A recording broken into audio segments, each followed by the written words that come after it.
G'day Crustacean Nation, Sir Prawnalot here with another video. Today we're going to be taking part in Rachel O'Leary's Scaping with Scraps challenge.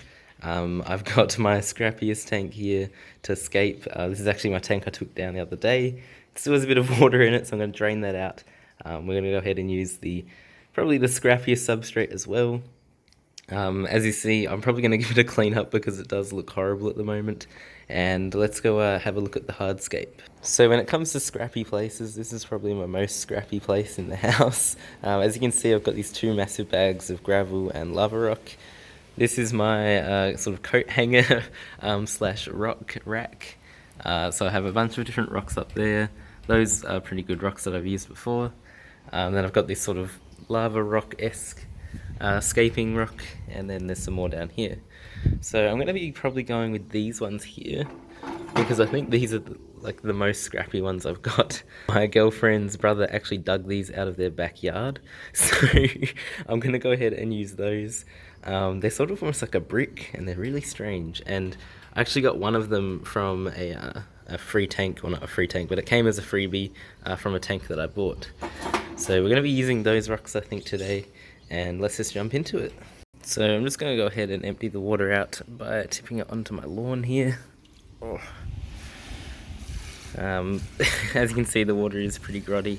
It's mostly just tannins, but there is a bit of rock and wood in there. Hopefully that's got most of it out. So there we are, left with a bunch of this black sort of quartz gravel. It looks pretty good most of the time, so I'm pretty happy to use it in here, and let's see how it goes. So I just went ahead and flattened out most of this substrate.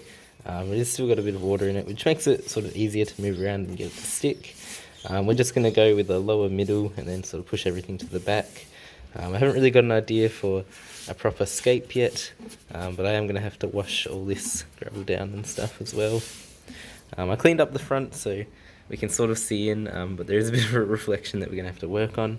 I will be leaving this outside for the moment because I do not have any space in my room or anything like that to put it.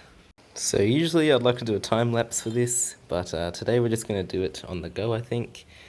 Keep it as scrappy as we can. So I reckon we could probably place that there. Flatten that out a bit, maybe dig this down a bit more. Sort of make it stick out. So this is what we've got so far. A bit of a weird little thing, can't really see because of the reflection, but it's just like a pile of rocks pretty much. Probably go ahead and put a bit more substrate up the top here. Just fill it in, make it look a bit more natural. So for a few finer details, I'm going to grab a handful of this lava rock stuff and just scatter it around. So I'm just going to go ahead and just drop it all across. They're kind of like Fruit Loops, those little things, if you know what Fruit Loops are. So it's sort of given it a nice little effect. I'll probably do another little handful of those.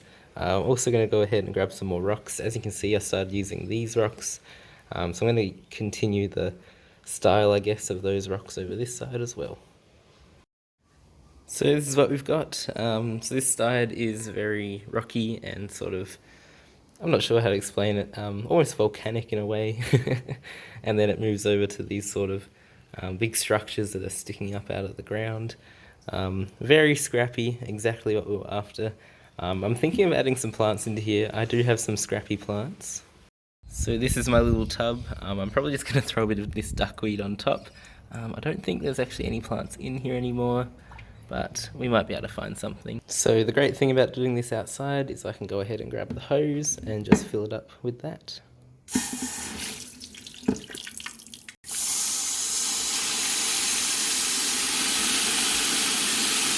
So I did manage to find some plants. We found Anubias that was from my tank that was getting cleaned off, so it is actually a bit of a scrappy one. You should have seen it 2 days ago. It looked much, much worse. And over here we put some Java moss in. Sorry you can't really see it at all. It is very reflecty as I am outside. So I thought I'd make it a tad bit more scrappier and added some literal scraps from around my yard.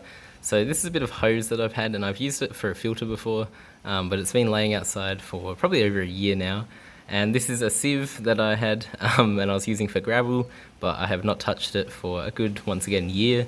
So I thought I may as well throw them in, really complete the look of the scrappiness. I think it actually looks a bit better with the pipe in there, but let me know what you think in the comments below. Thank you for Rachel O'Leary for starting up this challenge. I think it's really great for everyone who's stuck at home and in isolation, and I really hope you guys enjoy this. It was good fun and definitely going to be a bit of a cleanup. If you do want to enter, you just have to do some kind of scrappy escape using items that you already have unpackaged and sort of just laying around, and a tank that's sort of just laying around as well, or just any tank. I also just noticed there's a little snail in here, so he's going to love it if I can get him in there. So yes, if you do want to enter, make a scrappy tank like this, and then you can upload the video or just take a photo on Instagram and say #ScapeFromScrap. So thank you very much for watching. I hope you enjoyed this little video. We ended up using a bunch of different rocks, a bit of a Nubius, some duckweed up the top, the scrappiest plant in the world, and obviously the sieve and the pipe. So yeah, thank you very much for watching, and I'll catch you in the next one.